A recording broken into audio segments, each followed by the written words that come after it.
이강민의 잡지사 11호로 12번째 페이지. 대학 시절 종묘 사직을 밥 먹듯 드나들었다는 성대사학과 구공학번의 자랑이죠. 박광일 선생님과 함께합니다. 어서 오세요. 안녕하세요. 박광일입니다. 반갑습니다. 저희 지금 녹화일이 수능 당일 오전입니다. 네. 한 수리 영역 좀 풀고 있으려나 모르겠는데 자, 방송 나갈 때쯤이면 이제 큰일을 다 치르고 방송을 보고 있을지도 모를 우리 수험생 여러분을 위해서 한 말씀 짧게 부탁드립니다. 네, 여러분이 하신 노력은 모든 것에 의미가 있다고 보시면 될 것 같아요. 그래서 좋은 성과를 내든 또 정말 아쉽게 그렇지 않다고 하더라도 한 단계 한 단계 밟아가는 어떤 도움의 역할을 할 거라고 보고요.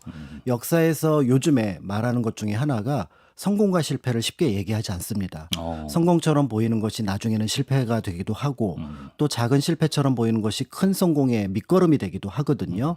그렇기 때문에 지금 하고 있는 일이 잘하고 있는 일인지를 파악하셔서 거기에 최선을 다했다면은 후회하지 않고 자랑스럽게 생각하셔도 될 것 같습니다. 최선을 다 안 했다면요? 내가 봐도 난 최선을 다하진 않았어. 그러면 다음에는 최선을 다할 마음을 가지고 그렇죠. 그럼에도 뭔가 떠오르지 않는다면은 잡지사에서 이순신 장군에 대해서 얘기 나눴던 그렇죠. 권율 장군이랑 재수를 했음에도 불구하고 맞습니다. 나라를 지켰던 또 늦게 과거에 올라갔지만 국가를 지켰던 이런 분들의 사례를 생각해 보시면서 나중을 또 기약해 보는 그렇죠. 것도 괜찮을 것 예. 같습니다. 혹시라도 뭐 그러지 않으면 좋겠지만 재도전을 하시게 된다면 또 잡지사 역사 컨텐츠와 함께 하시길 바랍니다. 화이팅! 할 수 있다. 예. 화이팅! 최근 들어서 이제 학생들이 보는 국사책뿐만 아니라 언론에서 많이 언급되는 우리의 문화유산이 하나 있습니다. 바로 조선 왕조를 상징하는 공간이죠. 종묘인데요. 잡지사는 정치청정구역이기 때문에 최근 사안에서 좀 한 발짝 떨어져서 종묘에 대한 우리가 객관적인 지식을 한번 쌓아보면 또 관심 있으신 분께 도움이 될 것 같아서 오늘 종묘 얘기를 한번 해보려고 합니다. 선생님, 종묘 어떤 곳인지 일단 소개를 해주시죠. 네, 종묘라고 하는 곳은 뭐 아마 드라마 같은 데서 많이 들어보셨을 거예요. 뭔가 임금님이 어떤 정책을 펼치는데 신하들이 보기에 미덥지 않다. 종묘 사직을 보존하시옵소서. 목소리도 좀 보존하셔야 될 것 같습니다. 그러니까 네. 종묘 사직이라고 얘기를 하면은 이게 국가를 상징하는 중요한 어떤 공간이구나라는 것들을 알 수 있는데 그게 이제 우리에게 유산으로 남았다고 볼 수가 있을 것 같고요. 네. 특히 종묘 같은 경우는 우리나라의 세계유산 1호이기도 합니다. 첫 그렇죠. 번째 등재된 세계유산이었기 때문에 만약에 한국에서 뭔가를 국가적으로 그다음에 세계에 알리고 싶다라고 하는 문화유산이 무엇이냐고 물어봤을 때 당대 이제 전문가들이 이겁니다라고 내놓은 게 바로 종묘라고 보신다면은 그 가치를 짐작해 볼 수 있을 것 같은데요. 더불어서 종묘는 무형의 종묘 재래까지도 또 세계유산으로 등재가 되어 있기 때문에 종묘 재래가 무형유산이에요. 그렇습니다. 그러니까 유형의 건축물로서의 종묘와 공간으로서 그다음에 무형의 재향을 지내고 있고 지금도 전주이시 대종회를 중심으로 해서 종묘 재래가 1년에 한 번 펼쳐지고 있기도 합니다. 네. 더 나아가서 종묘가 한 몇 년 전까지만 하더라도 계속 가장 중심 공간이 정전인데 여기를 공사를 하고 있었어요. 네. 근데 이 공사가 끝난 지 얼마 되지 않아서 정말 오랜만에 또 예전의 종묘 모습을 볼 수 있게 되어서 이제 많은 분들이 찾고 감동을 받는 그런 공간이라고 볼 수가 있습니다. 네. 그러면 이제 종묘가 있고 이제 궁궐이 있는데 네. 둘 다 이제 왕을 상징하는 왕을 상징하고 네. 또 조선을 상징하는 그렇죠. 공간이잖아요. 네. 그런데 여기에는 약간의 차이는 또 있는 것 같아요. 어떤 예를 들어서 최근에 이제 한국 문화에 대한 관심을 많이 가진 외국인, 그 다음에 다시 되돌아보긴 내국인들이 한복을 입고 네. 그럼 얘가 예쁘게 사진을 찍으려면은 궁궐을 가는 게 훨씬 낫죠. 궁궐에 종묘에서는 안 그러죠. 그렇죠. 종묘에서 그런 분 없죠. 왜냐하면 종묘는 그렇게 하지 않는 이유가 뭐냐면 궁궐은 그 쓰임이 다 했고 종묘도 그 쓰임이 다 했다고 보기도 하지만 궁궐은 진짜로 아예 지금 쓰이지 않는 곳입니다. 네. 그러니까 문화유산으로서의 의미와 어떤 그 역사적 내용을 찾아가는 공간이라고 하면은 네. 종묘는 아직도 위패 신주가 모셔져 있는 사당이기 때문에 거기에서 발랄하게 사진을 찍는 것은 여기 이 공간에 대해서 조금 미안하게 생각하는 그래요. 부분들이 맞아요. 있죠. 예. 한국 사람들이 여러 면에서 새로운 문화를 받아들인다고 하지만 그래도 신주를 모신 사당 그다음에 어떤 주군이가 묻혀 있는 무덤에 대해서는 조금 예를 갖추려고 하는데 그 예가 모여야 되는 곳이 바로 종묘. 종묘에서 경거망동하면 안 됩니다. 그렇습니다. 예. 그런 점이라고 볼 수가 있을 것 같고요. 네. 그렇기 때문에 이제 앞에서 말씀하셨던 것처럼 이제 종묘라고 하는 곳이 역대 태조부터 시작해서 마지막 왕까지 신주 그리고 그 왕과 같이 있는 왕비를 모셔놓은 공간이기 때문에 조금 이제 신성하게 생각을 해본다고 볼 수 있을 것 같은데요. 네. 그럼 사직은 종묘 사직할 때 사직은 뭐죠? 종묘가 이제 마루 종자에다가 그 사당 묘자를 써서 가장 대표적인 사당이라는 의미를 갖는다면 사와 직은 땅의 신과 곡식의 신을 가리킵니다. 그러니까 그 땅의 신과 곡식의 신의 위 신주를 올려놓는 단을 사직단이라고 얘기를 해요. 사직단. 예. 그러니까 종묘는 이렇게 딱 들어서면은 왕을 기준으로 본다면 나의 아버지, 나의 할아버지 쭉 올라가면 태조까지. 그러니까 시간을 생각하는 공간이잖아요. 그렇죠, 그렇죠. 예. 그런데 사직은 여긴 땅, 네. 곡식. 그러니까 영토, 영역을 생각하고 그다음 공간적. 그렇죠. 더불어서 예. 곡식은 누구를 먹이는 거죠? 백성이요. 백성. 백성을 생각하는 곳이에요. 그러네. 그러니까 종묘 사직을 보존케 하옵소서라는 거는 종묘를 생각하면서 긴 시간 역대 왕들이 쌓아놓은 위협을 네가 망치면 안 돼.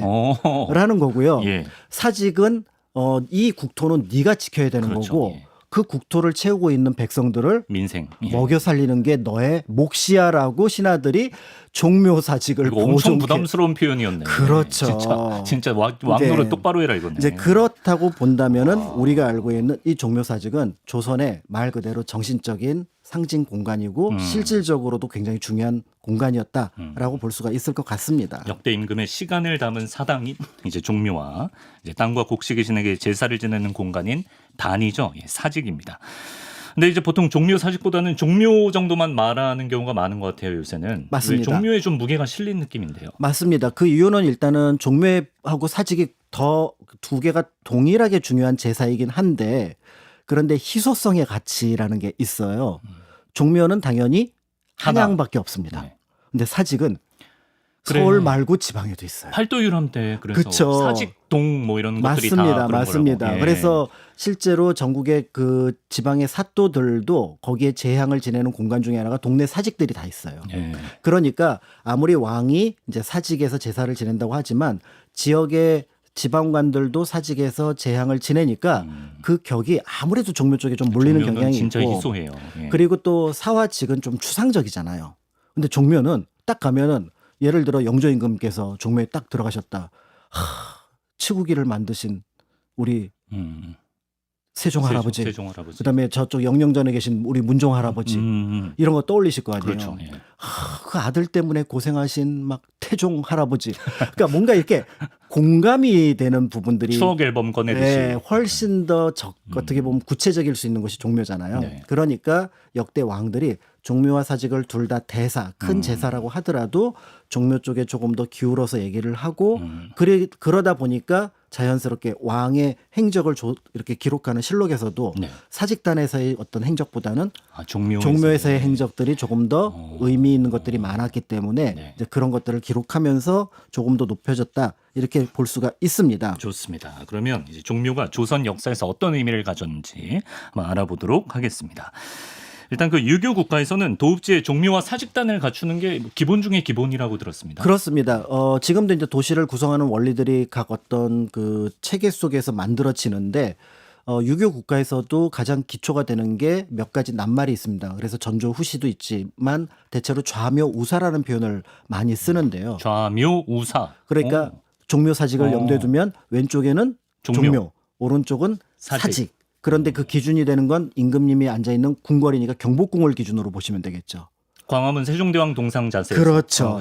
그러니까 네. 세종대왕이 남면을 하고 있는 방향으로 좌니까 좌는 보통 동쪽을 그러네, 가리키고요. 그러네. 그다음에 우는 서쪽을 가리키니까 종묘는 이제 한양을 기준으로 보면은 동쪽에, 그다음에 사직은 서쪽에. 이게 도시 구성의 원리입니다. 네. 그러니까 그 도시 구성의 원리라고 하는 것들은 어떻게 보면 앞에서 말씀드렸던 제왕이 갖춰야 될 도리를 여기에다 이제 표현했다. 이렇게 이제 볼 수가 있는 거죠. 네. 근데 우리도 모르게 이제 역사 공부를 하면서 종묘 관련 내용을 좀 자연스럽게 터득한 부분이 있다고 들었는데. 그렇습니다. 보통 그 제가 국민학교 때 네. 국민학교 출신이시죠. 네, 국민학교 네. 때 역사 뭐 그렇게 뭐 수제 뭐 이렇게 넌 역사를 참 잘하는구나. 라는 어떤 얘기를 듣게 된 첫 번째 계기가 어허. 저학년 때 예. 태정태세 문단세를 다 외웠던 것 같아요. 왜 그때는 그런 거 좋아하잖아요. 태정태세 문단세 신도. 예, 예성연중입니다. 그래서 쭉 외우니까 야, 넌 역사를 참 좋아하는구나. 그런데 그게 이제 그 다음부터 고민이죠. 태정의 태조가 맞는데 그 다음엔 태종이고 그럼 뭐 세조가 먼저인지 세종이 먼저인지 요게 좀 헷갈리긴 세가 했지만 둘이지. 요 이름이 이제 우리가 보통은 왕을 가리키는 이름이라고 생각을 하는데 네네네. 사실은 왕은 이름이 여러 개라는 거를 그렇죠. 몇 번 말씀을 드렸습니다. 네.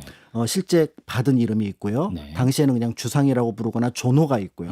그다음에 죽은 다음에 명과 신하들이 내려주는 시호가 시호. 있습니다. 예. 그렇지만 가장 중요한 이름은 종묘에 3년상을 치르고 올리는 이름인데 이거를 종묘의 묘자를 써서 묘호라고 하고 그 묘호가 우리가 지금 얘기했던 태정태세 문단세. 네, 그래서 고종까지 이어지는 여기라고 이제 볼 수가 있어서 예. 그러니까 종묘를 몰랐지만 이제 우리는 종묘에 신주가 올려질 때 부묘될 때 이 이름을 우리가 알고 있었다라고 볼 수가 있는데 네. 이제 문제는 제 국민학교 때 이제 서로 싸웁니다. 태종이 더 좋은 거야, 태조가 더 좋은 거야. 태종이랑 태주면 태주죠. 그런가요? 그다음에 세종이 더 좋은 거야, 세조가 더 좋은 거야. 이건 세종이죠. 아무래도. 그렇죠. 예, 예. 그러니까 여기서 헷갈리기 시작하는 예, 거예요. 예, 예. 그다음에 이제 그 뒤에 쭉 가다 보면 뭐 영조, 정조도 나오는데 아니 누구는 조를 쓰고 누구는 종을 쓰고 이제 그래, 이러면서 여기에 대해서 이제 궁금증이 생겼는데 뭐 자격 요건 있지 않나요? 자격 요건이 예, 있죠. 조 쓰는 거는. 그래서 조선왕조실록에 그러니까 그 기록을 보면은 유공자 조라고 하고 유덕자 종이라고 합니다. 이게 무슨 뜻이죠? 여기서 공은 그러니까 우리가 공을 세우다 할 때 공인데 네. 여기다 이제 주가 붙어 있어요. 창업지공, 나라를 세운 공, 나라를 세운 공이 있으면 조, 조, 태조. 태조. 그렇죠. 그러면은 예. 원칙적으로는 한 명만 있어야 돼요. 당연하죠. 그러니까 이제 보통의 왕들은 유덕자 종이라 그래서 원래 종이 들어가는 묘호를 써야 되는데 네. 조선시대에 보면은 이 조가 들어가는 임금님이 생각보다 많아요.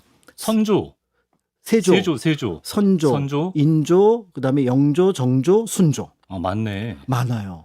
특히 세조, 선조, 인조는 약간 평가가 안 좋은 그러니까요. 왕들인데. 예. 그러니까 여기에 공이나? 조에다가 네. 앞에서 말씀드렸던 창업지공, 그러니까 네. 나라를 세운 것과 같은 공을 이들 왕들이 세웠다라는 것을 조선시대에 뭐 부여를 했다라고 볼 수가 있는 거죠. 의미를.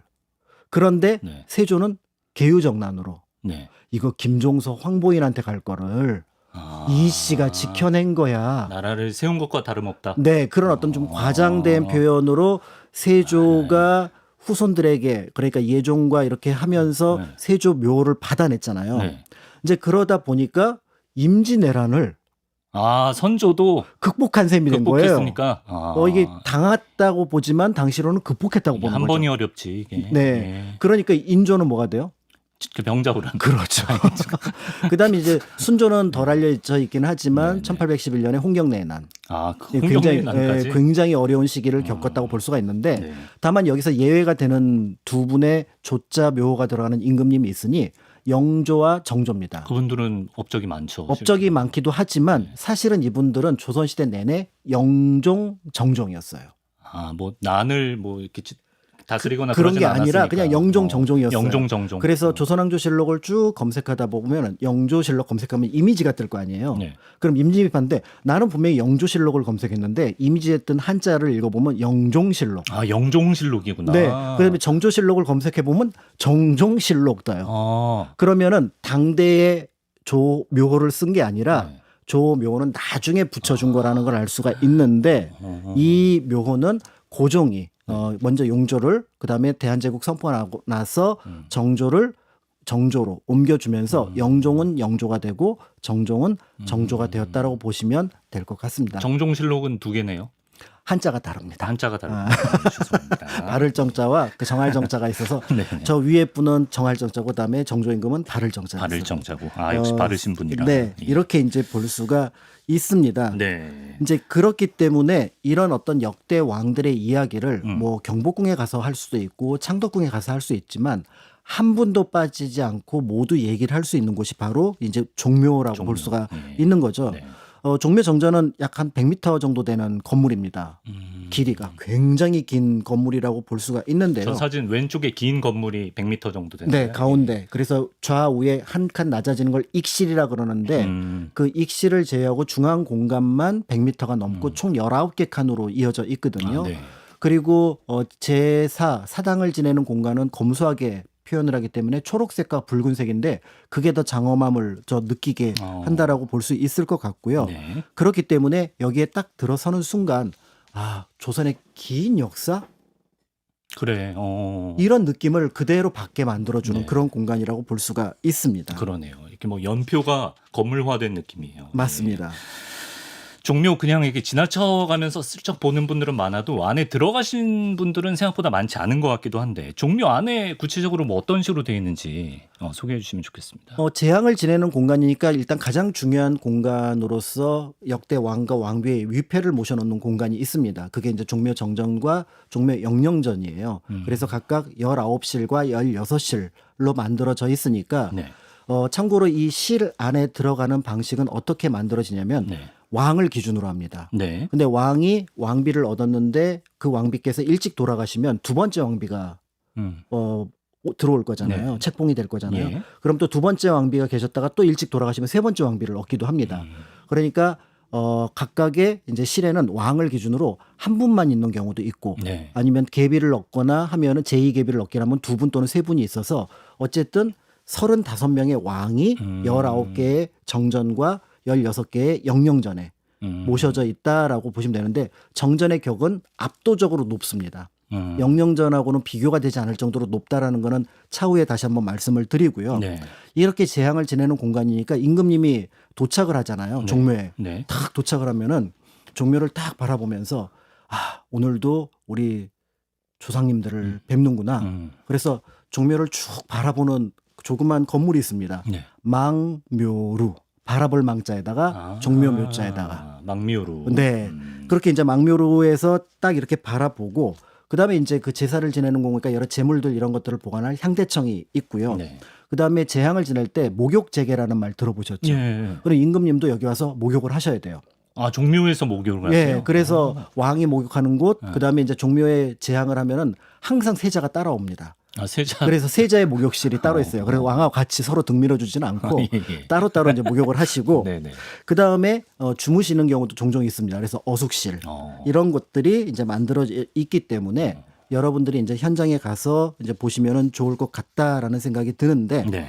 이제 그런 면에서 이렇게 쭉 지나가다 보면은 제가 만약에 이제 관람 동선을 추천해 드린다면 영령전을 먼저 보시고 그다음에 정전을 보고 이렇게 다시 돌아 나오는 그러니까 그런 동선을 하신다면은 네. 조금 더 감동이 배가가 되지 않을까 이제 이렇게 생각이 되는데 네. 이제 문제는 아니 태정태세 외웠는데 27명이잖아요. 그러니까 아까 35분의 왕이라고 그러지 않았어요? 그렇죠. 심지어는 여기 광해군 연산군은 쫓겨나서 종묘에 모셔져 있지도 않아요. 근데 어떻게 35? 그러면은 25명의 우리가 알고 있는 왕과 조선 왕은 27이니까 원래. 그렇죠. 근데 광해군 연산군이 네, 쫓겨났으니까 종묘에 모셔져 있지 않다고 한다 그러면 네. 그러면은 10명의 왕이 더 있는 셈이니 이제 그 왕을 이제 찾아가야 되는 이분들은 부분들이 누구예요? 10분. 있는 거죠. 네. 태조 이성계가 일단 왕에 올랐을 때 자기 고조부까지를 왕으로 추존을 합니다. 그래서 우리가 용비어천가 얘기할 때 예. 목조, 익조, 그래. 도조, 환조. 예를 들어서 태조 이성계의 아버지였던 이자추는 환조가 환조. 되는 거죠. 그러니까 일단 네 분은 그러네요. 찾아냈고요. 6분은요? 이제 6분이 이제 문제가 되는데 네. 그 6분 중에서 이제 우리가 그 떠올릴 수 있는 왕들이 예를 들어서 뭐 진종, 그다음에 장조, 문조, 그다음에 또 누가 있을까요? 영왕. 이런 분들이 있습니다. 덕종. 그다음 원종, 덕종. 덕종, 원종, 진종, 장조, 문조, 영왕. 네. 그러니까 덕종은 이들 6분의 왕은 실제로 우리가 조선시대 역사에서는 왕으로 등장하지 않았는데 조선이 이제 올라가면서 나중에 아버지를 왕으로 추존하는 사례가 나타나요. 예. 그래서 성종이 자기 아버지인 의경세자를 덕종으로 추존하고 네. 그다음에 인조가 자기 아버지인 정원군을 원종으로 추존을 하고 네. 그다음에 계보상으로 이 사람은 왕이 되어야 될 것 같다라고 생각을 해서 그 우리가 알고 있는 사도세자의 형 너는 지금부터 효장세자의 아들이다. 네. 그러면은 아버지를 왕으로 추존을 하니까 진종이 되고요. 네. 그 다음에 나중에 헌종이 왕에 올라가서 자기 아버지 그 효명세자를 네. 익종으로 추존을 하고 이런 방식으로 하고 맨 마지막에 왕은 실제 왕이라기보다는 대한제국 시기에 우리가 알고 있는 순종의 후계자가 영친왕입니다. 네. 그 영친왕을 줄여서 당시는 의민황태자라고 불렀지만 네네. 영왕이라고도 불렀기 때문에 음. 그래서 그 영왕까지 포함을 해서 모두 아하. 실제 왕이 아니었던 6명이 여기에 같이 모셔져 있겠구나라는 거를 볼 수가 그래서 있습니다. 연산군, 광해군 빼고도 35분의 왕이다. 그렇죠. 예. 다만 이제 이 정전의 규모가 굉장히 커서 다른 나라 특히 중국 같은 데서도 이런 종묘와 같은 건물이 있거든요. 네. 아니 조선 왜 이렇게 건물이 정전이 거창하고 커? 왕이 라고 많으니까. 왕이 많은데 네. 그런데 여기에 이제 유교의 아까 이게 사당이라고 얘기를 예. 했었잖아요. 네. 그러면은 사당의 예법을 조금만 아는 사람이라면 지금 제가 가졌던 의문. 네. 아니 조선은 왜 이렇게 영령전이 됐든 거대해? 정전이 됐든 거대하고 커? 이 사람들은 유교 예법을 모르나? 아, 그래요? 라고 비판이 가능한 규모로 큽니다.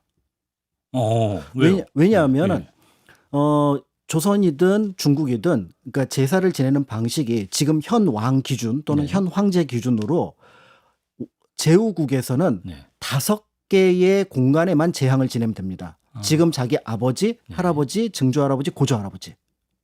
자기 위로 5분? 네, 네 분, 여기 4분 됐죠. 4분? 그 다음에 시족, 조선으로 치면 이성계, 태조 태조 이성계. 이성계. 이렇게가 지내게 되고 네. 만약에 황제국이다. 네. 그러면 그 고조에서 다시 2대를 더 거슬러 올라가서 6 하고 태조. 네. 그러니까 7개. 그러니까 한 분의 아까 그 신실에다가 왕을 한 분씩 모신다고 그랬잖아요. 네. 그러면 조선은 5개면 충분하죠. 충분한 그리고 법식에 맞는 광무 거. 황제여도 7개면 충분하고. 뭐 그렇죠. 네, 나중에 그렇죠. 황제가 예. 된다고 하더라도 예. 7개면 충분한데 예. 아까 말씀드렸던 19개나 되니까 이제 이게 문제가 된다라고 볼 수가 있는 거죠. 왜 이렇게 된 거예요? 자, 여기에는 네. 사실은 조선이 가지고 있는 몇 가지 그러니까 그 왕에 대해서 조금 더 특별하게 생각했던 것들이 있는데요. 예를 들어 먼저 이제 대수가 다 찬 왕, 그러니까 그 다음 왕이 즉위하면서 원래 고조 할아버지에 해당하는 왕은 이제 그 대수가 찬 신주는 어떻게 하냐면은 네. 땅에 묻습니다. 그러니까 태조 빼고 지금 4대까지 올라가야 되는데. 네, 다음에 이제 또 왕이 또 예를 들어 새로 제 아들이 왕이 되면 제 가장 위에 고조 할아버지의 그쵸. 신주는 땅에 땅에 묻어버리는 거죠. 묻어야 돼요. 예. 그런데 조선의 이제 그 왕과 네. 그다음에 신하들이 생각할 때 그건 좀 미안하다.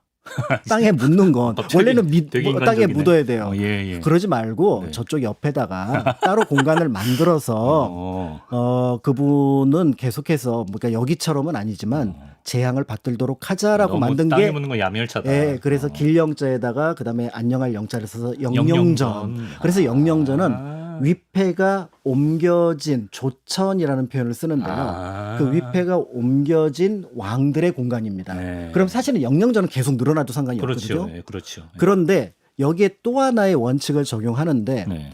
민가에서도 불천이라는 것이 있는데요. 각각의 이제 집안에서 이분은 대수가 다 차더라도 제사를 받는 게 맞지 않아? 예를 들어서 덕수이씨 집안에서 네. 율곡이나 그다음에 이순신 장군이 대수가 다 찼다고 그 위패를 땅에 묻는다? 너무 미안하잖아요. 우리 가문의 고트인데. 그러니까요. 예. 그러면 그분은 평생 재앙을 받도록 해도 돼라고 자기네가 정하고 국가에 신청을 하는 거예요. 그리고 국가에서 볼 때도 그분은 그렇게 해도 되겠다라고 인정을 해주는 거를 불천이라고 합니다. 약간 명예의 전당 느낌이네요. 그렇죠. 명예의 정당이 올라가서 계속해서 누구라도 볼 수 있도록 요걸 불천이라고 그러는데 후대 왕들이 이 불천이로 자기 선대 왕들을 지정을 하는 거예요. 아니 태종 임금을 어떻게 못 빼? 태종 못 빼요. 세종 임금을 세종 못 빼지. 어떻게 빼? 그다음에 다 세조의 후손이잖아요. 세조를 어떻게 빼? 세조까지? 아니 성종을 어떻게 빼?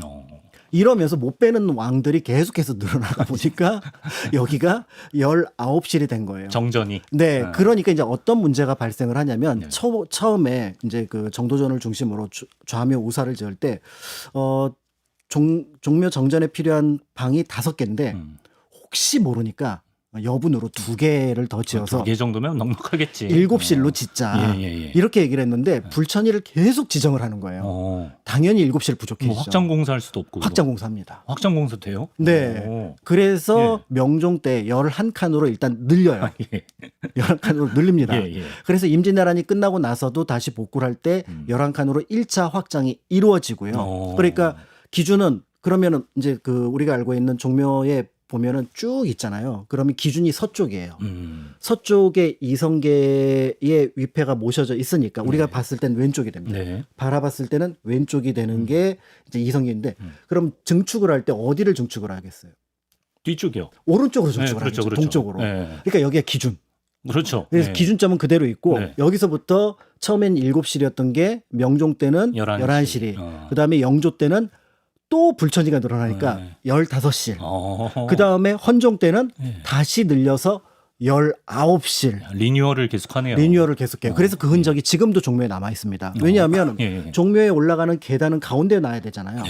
이게 건물이 길어지니까 가운데가 안 되잖아요. 아, 중심으로 안 가고 이쪽으로 치우치는구나. 그러니까 계단을 계속 조금씩 동쪽으로 옮겨서 마지막 옮겼던 흔적은 그걸 수리를 한다고 했는데 흔적이 남아 있어요. 가봐야겠다. 그러니까 전 세계에서 시간이 지나가면서 건물이 자라나는 곳.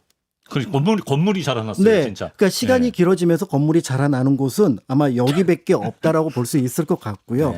그런 면에서 우리가 알고 있는 조선왕조 500년의 역사 속에서 그 왕들뿐만 아니라 이게 조선의 역사가 길어지는 그 결과 100m가 됐다는 거죠. 그렇죠. 만약에 조선이 계속 이어져서 지금까지도 우리가 그 조선 왕실 또는 대한제국의 황실과 연결된 곳에 산다 그러면 19실 갖고 또 부족할 거 아니에요. 그렇죠. 그러면 지금 한 23실 아니야 미래를 위해서 동쪽을 쫙 비워놓자. 아예 터? 그냥 한 100실을 만들자. 그래. 흥인지문까지 닿게 하자. 이렇게 할 가능성도 있었던 건물이 바로 이 건물입니다. 그러니까 왕조와 함께 늘어나고 자랐던 건물. 이렇게 보신다면 좀 재밌는 곳이기도 하죠. 오른쪽으로 성장하는 건물이에요. 재밌습니다. 가서 한번 확인해 보시면 좋을 것 같고요. 네. 종묘 제례에 대해서도 좀 간단히 소개해 주시면 좋을 것 같습니다. 지금도 뭐 종묘에서 제례를 행하고 있다고 들었는데요.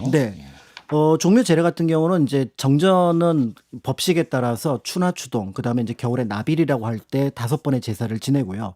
영령전은 원래는 이제 조천된 그러니까 위패를 땅에 묻어야 되지만 그래도 그 재향을 받을 수 있도록 만든 공간이니까 봄 가을로 2번만 재향을 지냈었습니다. 그렇지만 이제 조선 대한제국이 이제 문을 닫게 되면서 그 재향은 이제 조금은 다르게 진행을 해서 지금은 1년에 한 번만 재향을 지내고 있는데 이제 먼저 오전에 영령전에서 재향을 지내고 오후에 지내는데 다만 그 법식은 조선시대 그리고 대한제국 시절로 맞춰서 재향을 지내게 되는데 어떤 분들이 근데 그걸 지내나요? 지금은 그 전주시 대종회를 중심으로 해서 국가유산청의 지원 속에서 이루어지고요. 5월 첫째 일요일입니다. 5월 첫째 일요일. 그렇기 때문에 관심이 있으신 분들은 가서 보시면 좋은데요. 가서 보시면은 8일무라 그래서 8 곱하기 8, 64명이 무용을 하는 과정 속에서 우리가 알고 있는 재향 음악이 펼쳐지는 그런 맞아요. 그래서 약간 중국 같은 느낌이 들긴 하는데 고정되지 않았어요. 자, 그런데 여기서 이제 보태평과 정대업이라는 곡이 연주가 되는데 이 보태평과 정대업을 작곡한 작곡가가 유명한 분이죠. 누구요? 세종. 세종? 네. 세종? 세종대왕이 잘 알려진 것처럼 그 음악도 하셨나? 만능력. 그럼요. 우리가 알고 있는 조선시대의 악보를 정간보라고 하잖아요. 그렇죠. 그 정간보를 창안했던 분이 세종대왕이고 당시 그 전에 전해지고 있었던 음악을 바탕으로 해서 무무라고 하는 그러니까 어떤 학문을 또는 어떤 무예를 숭상하는 거기에 어울리도록 만들어 놓은 게 정대업과 보태평입니다. 자, 그런 음악을 만들었다고 하니까 그런 느낌도 진행해 볼 수가 있을 것 같고요. 최근에 이제 그 상시적으로 진행되는 프로그램은 아니지만 숙종연간에 처음으로 종묘에 여성이 제향을 올린 적이 있었습니다. 숙종 때요? 네, 당시 인현왕후와 세자빈이었던 나중에 단위왕후, 경종의 첫 번째 왕비였던 이 단위왕후가 종묘에서 재향을 지냈던 묘현례라고 하는 그러니까 종묘의 얼굴을 드러낸다 정도로 해석이 가능할 텐데요. 그러면서 여성 제관들이 옆에서 도와주면서 여성들이 종묘에 참여했던 것들을 재현하는 행사를 이제 왜 하필 숙종 때 그런 게 생겼어요? 숙종 때 조금 복잡한 상황들이 있어서 있었죠. 어, 인현왕후랑. 인현왕후하고 이제 희빈장 씨가 있는데 경종이 희빈장 씨의 아들이잖아요. 그렇죠. 예. 그러니까 숙종이 생각할 때는 경종의 정통성 부분에 문제가 있다라고 봤던 거죠. 아하. 신하들이 제기할 수 있다. 네네. 그런데 가장 강력한 보완 수단이 뭐냐면 이 경종을 역대 임금님들께서 인정한다면 그런 방식을 염두에 두고 그렇다면은 형식을 자신의 어떤 그 며느리였던 네. 세자빈. 네. 그런데 또 인현왕후도 퇴출됐다가 다시 들어왔잖아요. 들어오죠. 예. 그러니까 인현왕후에 대한 또 정통성 문제도 있잖아요. 이 두 부분을 서로 아울러서 해결하기 위해서 세자빈과 그 자신의 왕비였던 인현왕후를 종묘에서 역대 왕들에게 재향을 지내는 방식으로. 그러면 신하들이 볼 때 종묘에서 재향을 지냈는데. 그럼 뭐 정당성이. 그럼요. 인현왕후에 대해서는 다시는 정통성 문제. 그렇죠. 그다음에 역시 경종이나 경종의 세자빈에 대해서도 정통성 문제는 꺼내지 못할 거라는 고도의 정치적이네, 진짜. 기반 속에서 만들어 나왔지만 결과적으로는 종묘의 여성이 그래요. 정말 드물게 네. 재향을 지냈고 이 이후에 예를 들어 영조의 왕비였던 정순왕후도 네. 묘현례를 지내면서 그러면서 이제 종묘의 재향 영역이 조금 더 확장됐던 것들을 보여주는 그런 어떤 모습을 이제 재현한 행사라고 볼 수가 있습니다. 네. 그럼 종묘 답사할 때 조금 뭐 조심해야 될 부분 같은 것도 있을까요? 네, 종묘 답사할 때 이제 짐작하시겠지만 종묘는 궁궐과 다르게 궁궐은 현장에 머무는 왕이 가장 높은 사람입니다. 네. 그러니까 왕을 기준으로 동선을 파악해서 가는데 지금 왕이 안 계시니까 조금 미안한 일이긴 하지만 살짝 왕이 있는 곳으로 가도 돼요. 맞아요. 예를 들어 이게 길이 이제 세 갈래로 나눠져 있는 걸 삼도라 그러는데 사진 찍을 때 살짝 들어갔다가 미안하면 다시 오른쪽으로 빠지거나 왼쪽으로 빠져도 됩니다. 네. 그런데 조선의 왕이라고 하더라도 종묘에 가면 막내입니다. 막내죠. 거의 네. 막내죠. 네. 금쪽이죠, 그러니까 금쪽이. 예. 그 위에서부터 아버님부터 또는 그렇죠. 형님이 왕이면 형부터 계신 공간이기 때문에 네. 역대 조선의 왕도 거기 가서는 가운데 길을 못 가요. 네. 가운데 길은 신을 위한 공간, 향축이 지나가는 공간이지만 신을 위한 길이라고 볼 수가 있어요. 그래서 세 갈래 길이 아니라 거의 두 갈래 길이 있는데 왼쪽은 신이 가는 길이고 오른쪽이 이제 왕이 가는 길이고요. 길. 또 하나의 더 낮은 길이 있다면 거기 세자가 가는 길입니다. 그러니까 굳이 거기 돌판으로 되어 있는 길은 걷지 않는다라고 생각을 하는 것이 중요하네. 예, 좋을 것 같고요. 네. 그러므로 정문 역시 신이 다니는 문입니다. 그럼 어디로? 그리고 왕은 옆에 문이 요 있어요. 왕은 옆에 문. 예, 그러니까 관람 동선을 따라가다 보면은 예를 들어 사당 같은 데 가면은 문이 항상 세 개가 있으면 가운데 문은 신을 위한 문이에요. 그러니까 이 문은 재향을 지낼 때만 열고 그렇다고 하더라도 사람이 거길 다니라는 건 아니고요. 다닐 때 오른쪽으로 들어가서 나올 때도 오른쪽이니까 한 바퀴를 삥 도는 거죠. 정면 바라보면서 오른쪽, 나올 때도 정면 보면서 오른쪽. 그냥 열린 문으로 가면 그러니까 되죠. 예, 그래서 한 바퀴 삥 돌아서 나온다고 되는 문을 열어놨겠죠. 네네. 예. 생각을 하시면은 좋을 것 같습니다. 네. 이런 게 또 있구나. 네, 더불어서 이제 정전이 아까 말씀드렸던 것처럼 한 100m 정도 되는 긴 건물이잖아요. 네. 역대 조선의 왕들이 이 공간에서 어떤 생각을 했을까를 한번 같이 상상해 보는 거죠. 조선 왕조가 한 500년 동안 지속됐던 왕조인데 그거를 저기에 대입해서 보면은 건물 길이 1m가 시간으로 치면 5년 정도 해당하는 거리입니다. 그렇게 그러니까 볼 수 있네. 예. 저는 이제 답사 가서 남들 이렇게 설명 간단하게 해드리고 제가 자유 시간 있을 때는 태조가 있었던 서쪽부터 시작해서 맨 마지막에 지금 순종이 모셔져 있는 곳까지 쭉 걸어가거든요. 그럼 자연스럽게 500년의 역사를 제가 발로 걷는 느낌이 들거든요. 이제 그런 어떤 체험들을 한번 상상해 보시면 어떨까라는 생각이 들고 무엇보다도 조선시대 전체 역사를 담고 있는 귀중한 곳이라고 생각을 해서 보신다면은 좋을 것 같습니다. 그래서 우리가 그러니까 과거의 왕조의 이제 사당을 비록 이제 문화유산이긴 하지만 이걸 이렇게까지 귀하게 생각해야 되느냐라는 것들이 있는데 당시 종묘가 들어갔던 공간을 나중에 항공사진을 한번 보면서 서울에서 보시면 좋을 것 같아요. 그러면 서울이 이제 북쪽에는 백악이 있고 남쪽엔 남산이 있고 동쪽에는 낙산이 있고 서쪽엔 인왕산이 있는데 그렇죠. 그 백악 뒤로 북한산의 줄기가 쫙 흘러내려옵니다. 근데 흘러내려와서 꽃처럼 피어난 곳이 있어요. 어디죠? 그게 종묘 자리예요. 그게 종묘. 그래서 꽃처럼 피어나게 이렇게 줄기가 이렇게 쭉 오다가 꽃처럼 피어나서 종묘처럼 돼 있고 네. 그 줄기 바로 위쪽에 창덕궁이 있습니다. 네, 네. 그러니까 사당으로서 가지고 있는 역사적 의미도 있지만 서울이 서울답게 만들어지는데 조선을 건축했던 그러니까 처음에 한양을 건축했던 사람들의 생각 속에는 종묘는 이 자리에 있어야 되고 네. 그럴 때 가장 아름답다라고 생각을 했던 거죠. 그리고 거기서 바라보면은 숲으로 쭉 사방이 고요하게 가려져 있거든요. 사직단이 앞에서 말씀드렸던 것처럼 지방에 있어서 네. 덜 중요하게 생각하게 되지만 네. 사실은 사직단을 사람들이 가볍게 생각하는 결정적인 계기는 뭐죠? 사직단 주변에 숲이 사라져서입니다. 아. 예전에는 사직단 일대가 전부 다 숲으로 가득 차 그래요, 있어서 그래요? 그래서 경복궁에서 나와서 사직단으로 갈 때 그 숲을 지나가기 때문에 네. 숲 안에 단이 딱 하고 나타나요. 아, 뭔가 좀 영험한 느낌이 딱 맞습니다. 들죠. 예, 예. 그러니까 그 공간이 그 의미를 부여하는데 종묘 역시도 그 공간이 그 의미를 부여한다고 보면 될 것 같고요. 심지어는 일제강점기에 일본 사람들이 지금 율곡로 내잖아요. 네, 네, 네. 그 율곡로를 내서 지금 창덕궁, 창경궁하고 종묘가 좀 끊어졌기도 했는데 네. 그 길의 원래 길은 종묘를 어느 정도 치고 지나가는 길이었어요. 아, 그래요. 예. 그런데 당시 이 길을 설계할 때 순종이 살아 있었습니다. 네. 순종이 결사가 안 되는 거예요. 다른 건 다 건드려도 그러니까 심지어는 궁궐이 조금 망가지는 거는 납득을 해도 종묘는 안 된다. 종묘는 안 된다. 그래서 결국은 종묘는 우회해서 오히려 창덕궁, 창경궁 쪽에 붙어서 길이 났거든요.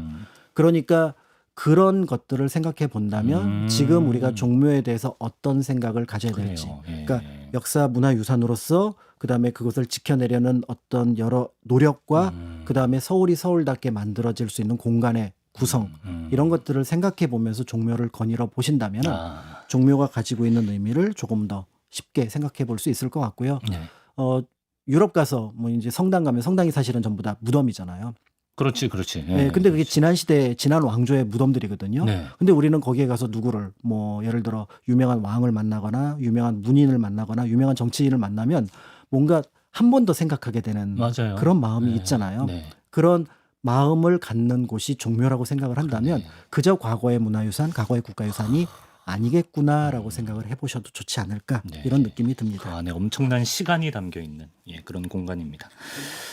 자, 조선의 시간을 품은 종묘 그 과거와 또 현재에 대해 오늘 이야기 나눠봤습니다. 박광일 선생님과 함께했습니다. 말씀 고맙습니다. 감사합니다.